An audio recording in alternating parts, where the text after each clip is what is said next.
Nuansa Ramadan menghiasi sepanjang Jalan Perumnas di Maluku Tenggara.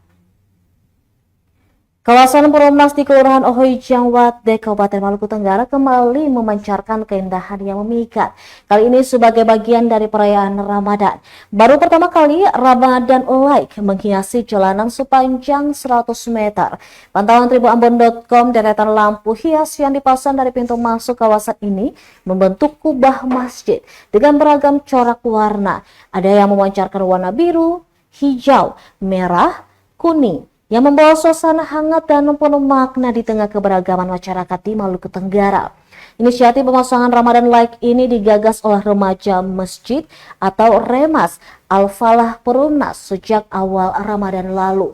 Cahaya lampu hias ini tidak hanya memperindah kawasan Perumnas, tetapi juga menjadi simbol toleransi dalam merayakan bulan suci umat muslim. Riki, salah seorang Remas yang ditemui tribuambon.com, mengaku terinspirasi dari TikTok. Kemudian Remas berinisiatif untuk memasang puluhan Ramadan Light ini. Menurutnya dekorasi ini murni dihadirkan untuk meramaikan bulan Ramadan. Riki juga mengatakan selain dekorasi Ramadan, Remas Al-Falah juga menggelar pasar Ramadan untuk memberdayakan UMKM. Juga ada lomba adzan, sambung ayat dan samrah.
Download Tribun X sekarang, menghadirkan lokal menjadi Indonesia.